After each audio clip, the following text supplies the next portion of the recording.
Marcel Proust, A la busca del tiempo perdido. Sodoma y Gomorra, segunda parte. Capítulo primero. El señor de Charlus en sociedad. Un médico. Faceta característica de Madame Bagobert. Madame d'Arpaillon. El surtidor de Havre Robert y la jovialidad del gran duque Vladimiro. Madame d'Amoncourt. Madame de Citry. Madame de Saint-Aubert, etc. Curiosa conversación entre Swann y el príncipe de Guermantes. Albertino al teléfono. Visitas en espera de mi segunda y última estancia en Baalbek. Llegada a Baalbek. Las intermitencias del corazón. Como no tenía prisa por llegar a aquella soirée de los Guermantes a la que no estaba seguro de haber sido invitado, me entretuve fuera sin hacer nada. Pero la luz estival no parecía tener más prisa que yo en moverse. Aunque eran más de las 9, era ella la que en la plaza de la Concorde daba al obelisco de Luxor un aspecto de turrón rosa. Luego modificó su color cambiándolo en una materia metálica, de modo que el obelisco no solo se hizo más precioso, sino que pareció más delgado y casi flexible. Daba la impresión de que habría podido torcerse, de que acaso alguien ya había falseado ligeramente aquella joya. La luna estaba ahora en el cielo como un gajo de naranja delicadamente pelado, aunque algo mordido, pero más tarde estaría hecha del oro más resistente. Agazapada y totalmente sola tras ella, una pobre estrellita iba a servir de única compañía a la solitaria luna, mientras ésta, sin dejar de proteger a su amiga, pero más audaz y yendo hacia adelante, blandiría como un arma irresistible, como un símbolo oriental, su amplia y maravillosa media luna de oro. Delante del palacete de la princesa de Guermantes encontré al duque de Chatellerault. Ya no me acordaba de que media hora antes aún me perseguía el temor, que por lo demás no tardaría en volver a dominarme, de ir sin haber sido invitado. Nos inquietamos y a veces, mucho después del momento del peligro, olvidado gracias a la distracción, nos acordamos de esa inquietud. Saludé al joven duque y entré en el palacio. Pero primero debo anotar aquí una circunstancia mínima que permitirá comprender un hecho que no tardará en ocurrir.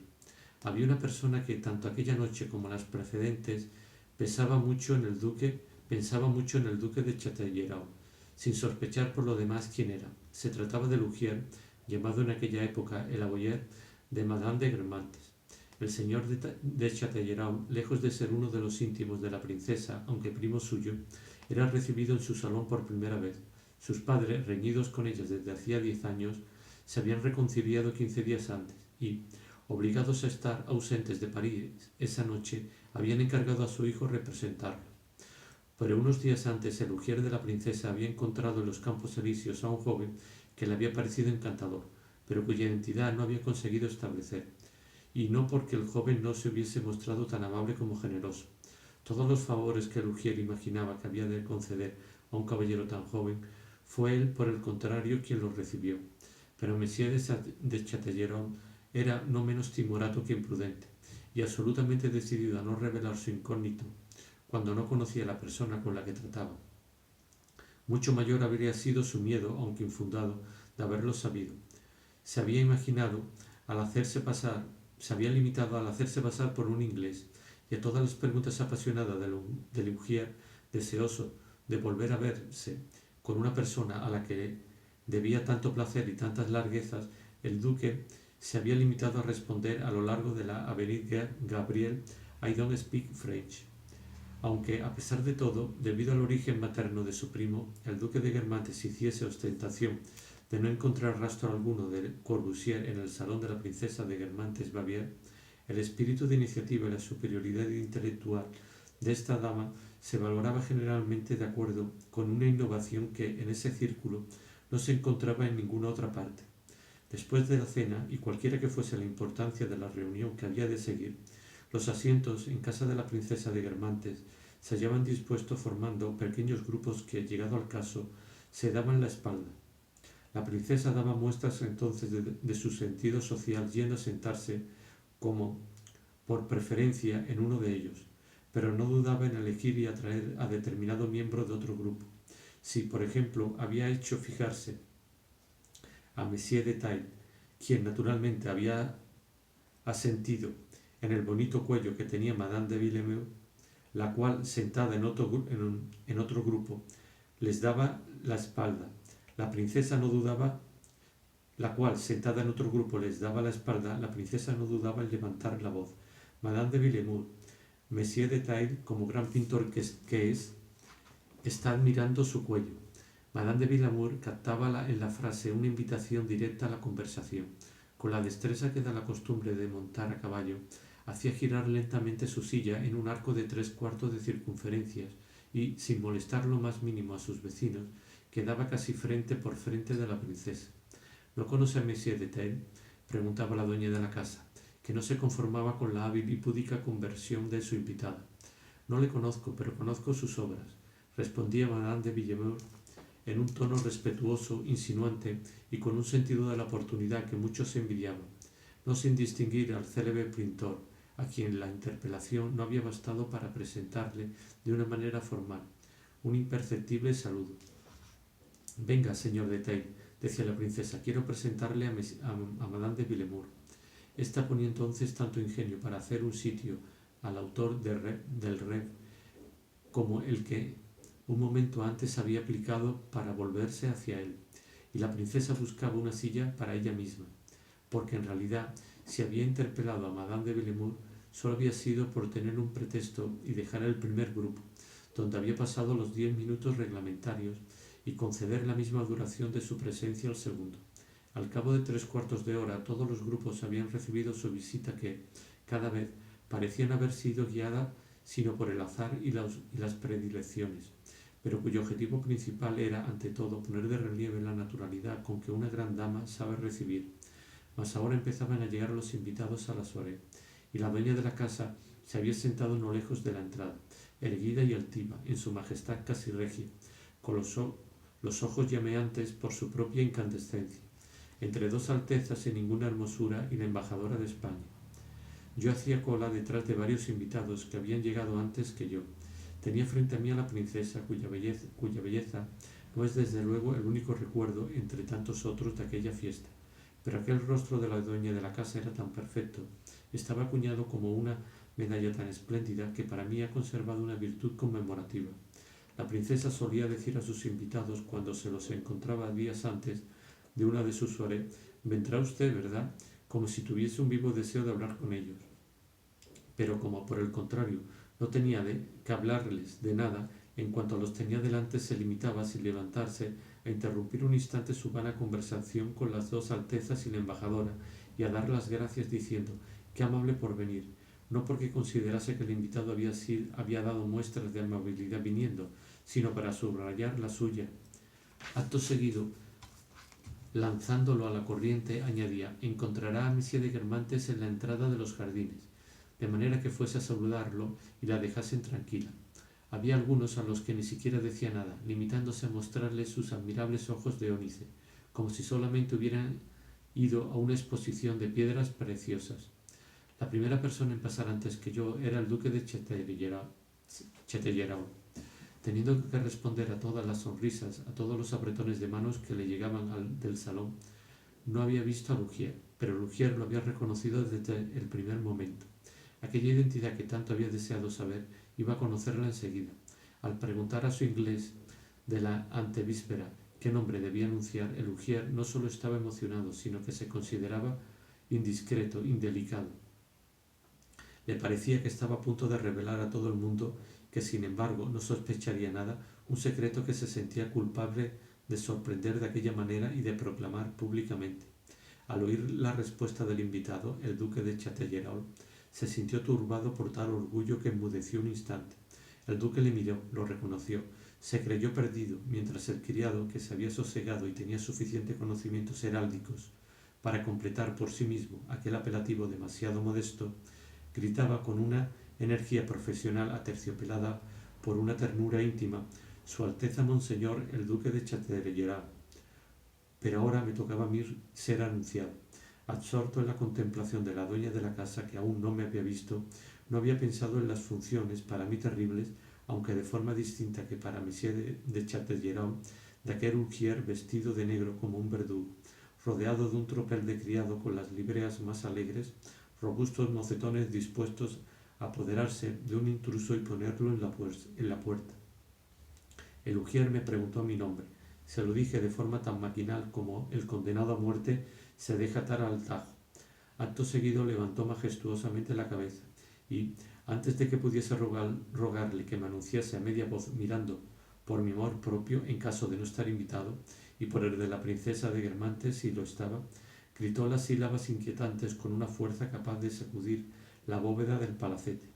El ilustre Huxley, ese cuyo sobrino ocupa actualmente un puesto preeminente en el mundo de la literatura inglesa, cuenta que una de sus enfermas no se atrevía a hacer vida social porque a menudo, en el mismo sillón que le indicaban con un gesto cortés, veía sentado a un anciano. Estaba convencida de que o el gesto de invitación o la presencia del anciano era una alucinación, porque nadie le habría indicado un sillón ya ocupado, y cuando Huxley, para curarla, la obligó a volver a las veladas, tuvo un instante de penosa vacilación preguntándose si la amable señal que le hacían era real o si, obedeciendo a una visión inexistente, iba a sentarse en público sobre las rodillas de un señor de carne y hueso. Su breve incertidumbre fue cruel, menos acaso que la mía. Desde el momento en que sentí el trueno de mi nombre como el ruido previo de un posible cataclismo, me vi obligado a avanzar con aire decidido hacia la princesa, para defender en cualquier caso mi buena fe y como si no me atormentase ninguna duda. Me vio cuando ya me encontraba a unos pasos de ellas, y cosa que ya no me permitió seguir dudando de haber sido víctima de una maquinación, en vez de permanecer sentada como para los demás invitados, se levantó y vino hacia mí. Un segundo después pude lanzar el suspiro de alivio de la enferma de Huxley cuando, tomada la decisión de sentarse en el sillón, lo encontró libre y comprendió que la alucinación era la anciana. La princesa acababa de tenderme la mano con una sonrisa. Permaneció unos instantes de pie, con esa gracia particular de la estancia de Mahelberg que termina así: y los ángeles levantarse para hacerles honor. Se disculpó de que la duquesa no hubiese llegado todavía, como si, en su ausencia, yo debiese aburrirme. Para este saludo ejecutó a mi alrededor, reteniéndome la mano, un giro lleno de gracia, en cuyo torbellino me sentía arrastrado. Casi estaba esperando a que me entregase entonces, como una animadora de cotillón, un bastón con puño de marfil o un reloj de pulsera. A decir verdad, no me dio nada de eso, y como si en lugar de bailar el Boston estuviese escuchando un sacrosanto cuarteto de Beethoven y temiese turbar sus sublimes acentos, interrumpió en ese punto la conversación, o mejor dicho, no la comenzó, y todavía radiante por haberme visto entrar, me indicó simplemente el lugar en que se encontraba el príncipe. Me alejé de ella, y no me atreví a acercarme de nuevo, comprendiendo que no tenía absolutamente nada que decirme y que, en su inmensa buena voluntad, aquella mujer maravillosa, alta y hermosa, noble como lo eran tantas grandes damas que con tanta altivez subieron al cadalso, no habría podido hacer otra cosa salvo atreverse a ofrecerme agua de melisa, que repetirme lo que ya me había dicho 2 veces: encontrará al príncipe en el jardín. Pero ir en busca del príncipe suponía sentir que, bajo otra forma, renacían mis dudas. En cualquier caso, tenía que encontrar a alguien que me presentase. Se oía, dominando todas las conversaciones, el inagotable parloteo de Monsieur de Charlus, que charlaba con su excelencia el duque de Sidonia, a quien acababa de conocer. De profesión a profesión uno se reconoce, y de vicio a vicio también. El señor de Charlus y el señor de Sidonia habían olfateado inmediatamente cada uno el vicio del otro, que era para ambos el de ser monologuistas en sociedad, hasta el punto de no poder soportar ninguna interrupción. Dándose cuenta enseguida de que el mal no tenía remedio, como dice un célebre soneto, habían tomado la determinación no de callarse, sino de hablar cada uno sin preocuparse de lo que pudiese decir el otro. Esto había provocado aquel barullo confuso, producido en las comedias de Molière por varias personas que dicen en el mismo momento cosas diferentes. Con su voz retumbante, el varón estaba seguro de imponerse, de cubrir la voz débil de Monsieur de Sidonia, sin que por ello se desanimase este último, dado que cuando Monsieur de Charlus recobraba un instante el aliento, el intervalo era colmado por el susurro del grande de España, que, imperturbable, había continuado su discurso. Habría querido pedir a Monsieur de Charlus que me presentase al príncipe de Guermantes, pero temía, con sobrada razón, que estuviese enfadado conmigo. Me había portado con él de la manera más ingrata, despreciando por segunda vez sus ofrecimientos y no dándole señales de vida desde la noche en que tan afectuosamente me había acompañado a casa, y eso que no podía aducir como disculpa anticipada la escena que acababa de ver aquella misma tarde entre Lupin y él. No tenía sospechas de nada parecido. Cierto que poco tiempo antes, cuando mis padres me reprochaban mi pereza y no haberme tomado la molestia de escribir unas líneas a Monsieur de Charlus, yo les había reprochado violentamente pretender que aceptase por la fuerza unas proposiciones deshonestas. Pero sólo la cólera, el deseo de encontrar la frase que más desagradable pudieran resultarles, me había dictado esa mentirosa respuesta. En realidad, no había imaginado nada sensual, ni siquiera sentimental, bajo los ofrecimientos del varón. Había dicho aquello a mis padres como puro delirio, mas en ocasiones el futuro habita en nosotros sin que lo sepamos, y nuestras palabras, creyendo mentir, diseñan una realidad inminente. Sin duda, Monsieur de Charlus me hubiese perdonado mi falta de gratitud, pero lo que le ponía furioso es que mi presencia aquella noche en casa de la princesa de Guermantes, como desde hacía algún tiempo en la de su prima, parecía desafiar su solemne declaración: en esos salones solo se entra por mí. Falta grave, delito acaso inexplicable, yo no había seguido la vía jerárquica. El señor de Charlus sabía de sobra que los rayos que blandía contra quienes no se plegaban a sus órdenes o contra quienes había incurrido en su odio empezaban a pasar, según muchas personas, y por más furia que pusiese en ello, por rayos de cartón, y ya no tenían fuerza para echar a nadie de ningún sitio. Pero quizá creyese que su poder disminuido, grande todavía, seguía intacto a ojos de novicios como yo. Por eso me pareció muy poco oportuno, desde su punto de vista, pedirle un favor en una fiesta en la que mi sola presencia parecía un irónico mentir de sus pretensiones. En ese momento me detuvo un hombre bastante vulgar, el profesor E. Le había sorprendido verme en casa de los Guermantes. No lo estaba yo menos de encontrarle a él allí, porque nunca se había visto ni volvió a verse después, en casa de la princesa, semejante personaje. Acababa de curar al príncipe, después de que le hubiesen administrado los sacramentos, de una neumonía infecciosa, y el particular agradecimiento que por él sentía Madame de Guermantes explicaba que, rompiendo con las costumbres, se le hubiese invitado. Como no conocía absolutamente a nadie en aquellos salones, ni podía deambular indefinidamente solo por ellos, como un ministro de la muerte, al reconocerme había sentido la necesidad, por primera vez en su vida, de decirme una infinidad de cosas, lo que le permitía adoptar un semblante. Esa era una de las razones que le habían dirigido hacia mí. Había otra. Para él era de mucha importancia no cometer nunca un error de diagnóstico, pero su correspondencia era tan abundante que no siempre recordaba muy bien, cuando solo había visto una vez a un enfermo, si la enfermedad había seguido con exactitud el curso que le había asignado. Quizás el lector no haya olvidado que, en el momento del ataque de mi abuela, yo la había llevado a casa de este doctor la noche en que estaba cosiéndole tantas condecoraciones. Estaban cosiéndole tantas condecoraciones. Al cabo de tanto tiempo, ya no se acordaba de la esquela que en aquel momento se le había enviado. Su señora abuela murió ya, ¿verdad?, me dijo con una voz en la que una cuasi certidumbre clamaba una ligera aprensión. Ah, claro, por lo demás, desde el primer instante en que la vi, mi pronóstico fue totalmente sombrío, me acuerdo muy bien. Así fue como el profesor se enteró, o volvió a enterarse, de la muerte de la abuela, y debo decir en su elogio que es el de todo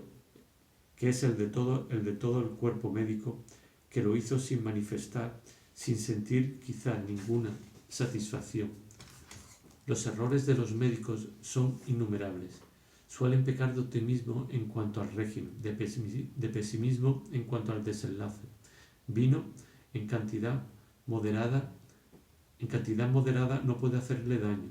En última instancia es un tonificante. El placer físico, después de todo, es una función. Se lo permito sin abusar, ya me entiende. En todo, el exceso es un defecto. Qué tentación de pronto para el enfermo renunciar a esos dos resucitadores, el agua y la castidad.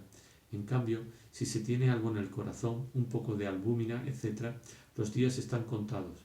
Resulta sencillo atribuir alteraciones graves, pero funcionales, a un cáncer imaginario. Inútil continuar con unas visitas que no podrían atajar un mal ineluctable. Y si el enfermo, abandonado a sí mismo, se impone entonces un régimen implacable y luego se cura, o cuando menos sobrevive, el médico, al verse saludar por él en la avenida de la Ópera, cuando lo quería desde hacía mucho tiempo en la Père Lachaise, verá en ese sombrerazo un gesto de burlona insolencia. Un inocente paseo dado delante de sus narices y en sus mismas barbas no irritaría más al presidente de un tribunal que 2 años antes dictó una condena a muerte contra el vagabundo que no parece temer nada. Los médicos, no se trata de todos, desde luego, y no dejamos de omitir mentalmente admirables excepciones, se sienten por lo general más descontentos, más irritados por la invalidación de su veredicto que contentos por su ejecución. Lo cual explica que el profesor sintiendo sin duda cierta satisfacción intelectual al ver que no se había equivocado, solo supiera hablarme tristemente de la desgracia que nos había afligido. No parecía interesado en abreviar la conversación, que le proporcionaba un semblante y un motivo para seguir allí. Me habló del extraordinario calor de aquellos días, pero, a pesar de ser hombre culto y de que hubiera podido expresarse en buen francés, me dijo: ¿es que no sufre usted con esta hipertermia? Y es que la medicina ha hecho algunos pequeños progresos en sus conocimientos desde la época de Molière, pero ninguno en su vocabulario. Mi interlocutor añadió: lo que hay que hacer es enviar las sudaciones que produce. Evitar las sudaciones que produce, sobre todo en los salones sobrecalentados, un tiempo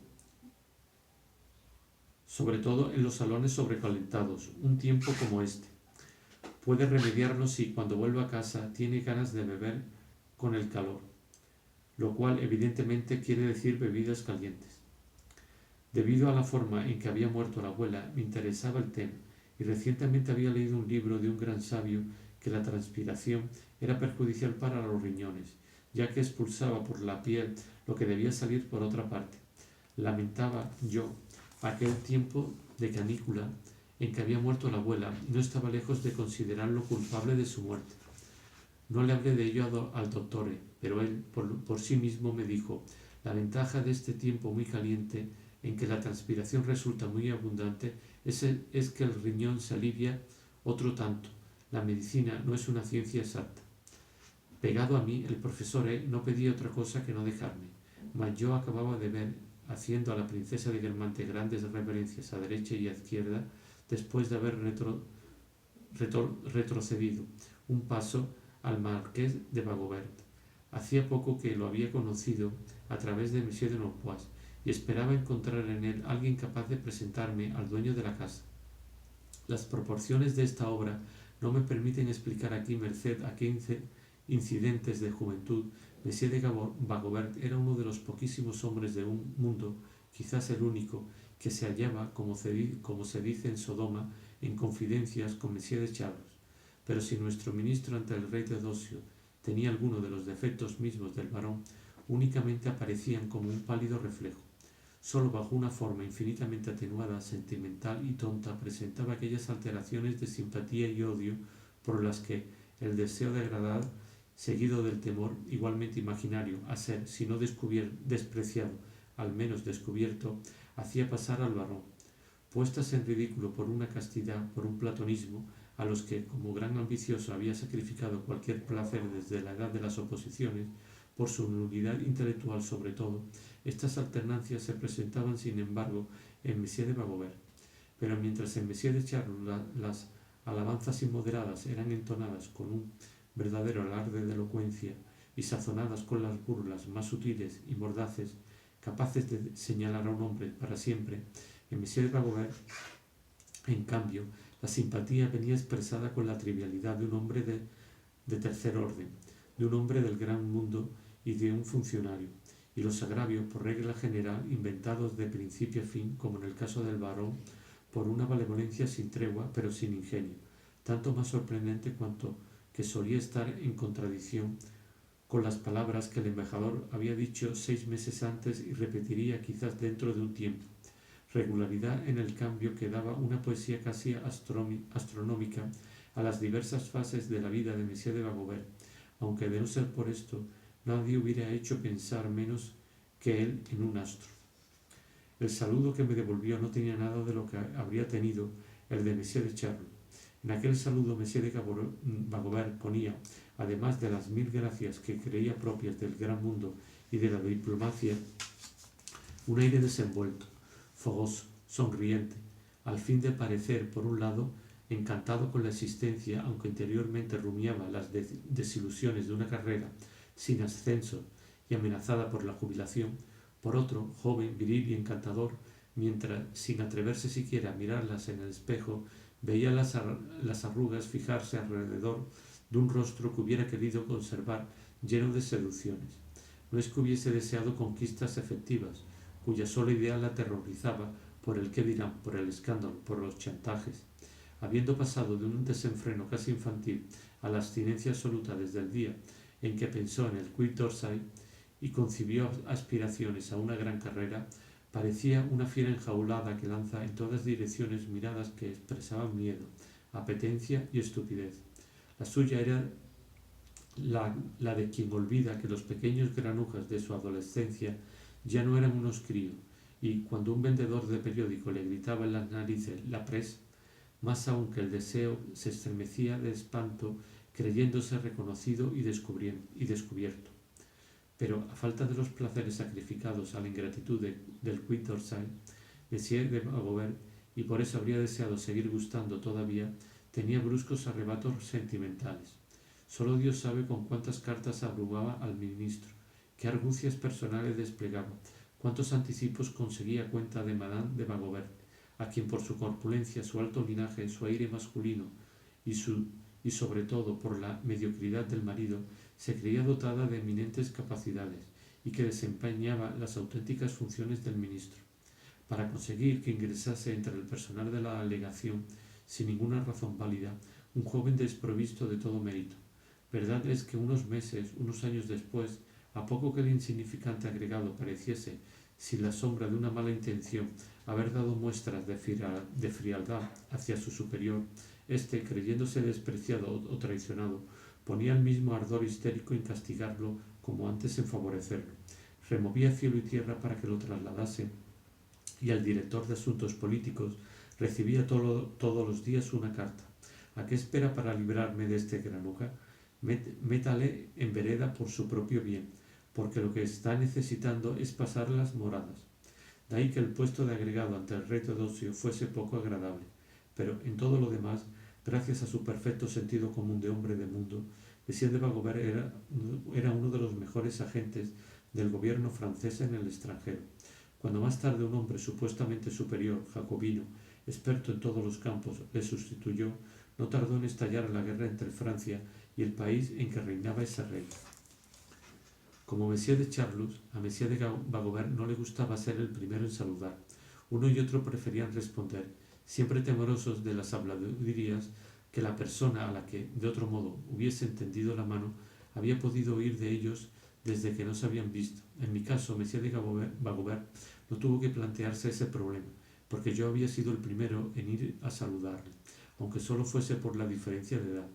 Me respondió con aire maravillado y entusiasta, agitando continuamente los ojos como si a uno y otro lado hubiera tenido alfalfa, que estuviese prohibido pacer. Pensé que era oportuno solicitarle mi presentación a Madame de Vaugoubert antes que a la del príncipe, de quien no pensaba hablarle sino luego. La idea de ponerme en relación con su mujer pareció colmarle de alegría tanto por él como por ella, y con paso decidido me llevó hacia la marquesa. Al llegar ante ella, tras señalarme con la mano y los ojos con todas las muestras de consideración posible, permaneció sin embargo mudo y se retiró al cabo de unos instantes, con aire bullicioso, para dejarme a solas con su mujer. Esta me había tendido enseguida la mano, pero sin saber a quién dirigía esa muestra de amabilidad, porque me di cuenta de que Monsieur de Bagobert había olvidado cómo me llamaba yo. Quizás ni siquiera me había reconocido, y no habiendo querido por cortesía confesármelo, había convertido la presentación en una simple pantomima, de modo que no había adelantado nada. ¿Cómo podía presentarme al dueño de la casa una mujer que no sabía mi nombre? Además, me veía obligado a hablar unos minutos con Madame de Bagobert, y esto me fastidiaba desde dos puntos de vista. No quería eternizarme en aquella fiesta porque había quedado con Albertine. Le había dado un palco para Fedra, en que vendría a verme poco antes de medianoche. No es que estuviese enamorado de ella en absoluto, obedecía, haciéndola venir esa noche, a un deseo puramente sensual, por más que estuviésemos en esa tórrida época del año en que la sensualidad liberada visita de buena gana los órganos del gusto y busca sobre todo la frescura. Más que el beso de una muchacha tiene sed de una naranjada, de un baño, de contemplar incluso esa luna pelada y jugosa que quitaría la sed al cielo. Pero sin embargo, contaba con librarme al lado de Albertine, que además me recordaba el frescor de las olas, de la nostalgia que tantos rostros encantadores no habrían dejado de provocar en mí, porque la soirée que daba la princesa era tanto de jóvenes como de señoras. Por otra parte, el de la imponente Madame de Bagobert, borbónico y taciturno, carecía de cualquier atractivo. En el ministerio se decía, sin sombra alguna de malicia, que en el matrimonio era el marido el que llevaba las faldas y la mujer los pantalones, y en esto había más verdad de lo que se pensaba. Madame de Bagobert era un hombre. Que hubiese sido siempre así, o se hubiera convertido en lo que yo la veía, poco importa, porque en uno y otro caso nos encontramos ante uno de los más emocionantes milagros de la naturaleza, capaces, sobre todo el segundo, de acercar el reino humano al reino de las flores. En la primera hipótesis, si la futura Madame de Bagobert había sido siempre tan pesadamente hombruna, la naturaleza, con una treta diabólica y benéfica, da a la muchacha el engañoso aspecto de un hombre, y el adolescente, al que no le gustan las mujeres y quiere curarse, recurre lleno de alegría al subterfugio de descubrir una novia que le evoca la imagen de un descargador de mercado. En el caso contrario, si la mujer no posee al principio los caracteres masculinos, los adquiere poco a poco para agradar al marido, incluso de manera inconsciente, gracias a esa especie de mimetismo por el que ciertas flores asumen la apariencia de los insectos que quieren atraer. El dolor de no ser amada, de no ser hombre, la viriliza. Incluso dejando a un lado el caso que nos ocupa, ¿quién no ha observado que las parejas más normales terminan pareciéndose y en ocasiones hasta intercambian sus respectivas cualidades? Un antiguo canciller alemán, el príncipe Bulow, se había casado con una italiana. A la larga se vio en el Pincio lo mucho que el esposo germánico había adquirido de finura italiana y la princesa italiana de rudeza alemana. Por salirnos hasta un punto excéntrico de las leyes que estamos trazando, todos conocen a un eminente diplomático francés cuyo origen era recordado tan solo por su apellido, uno de los más ilustres de Oriente. Con la madurez, con la vejez, se ha revelado en él el oriental que nadie había sospechado nunca, y viéndolo lamenta uno la ausencia del fez que lo completaría. Volviendo a las costumbres muy desconocidas del embajador, cuya silueta ancestralmente abultada acabábamos de evocar, Madame de Bagobert encarnaba el tipo adquirido o predestinado cuya imagen inmortal es la princesa palatina, siempre en traje de amazona y que habiendo tomado del marido algo más que la virilidad, asimilando los defectos de los hombres que no gustan de mujeres, denuncia en sus cartas de comadre las relaciones que tienen entre sí todos los grandes señores de la corte de Luis XIV. Una de las causas que vuelven más masculino todavía el aspecto de mujeres como Madame de Bagobert es el abandono en que las deja su marido, la vergüenza que por eso siente. Van marchitando en ellas cuanto tienen de mujer. Acaban por adoptar las cualidades y los defectos que el marido no posee. A medida que él va siendo más frívolo, más afeminado, más indiscreto, van volviéndose ellas como la efigie sin encanto de las virtudes que el esposo debería practicar. Huellas de oprobio, de enojo, de indignación, empañaban el rostro regular de Madame de Vaugoubert. Por desgracia, me daba cuenta de que mientras con interés y curiosidad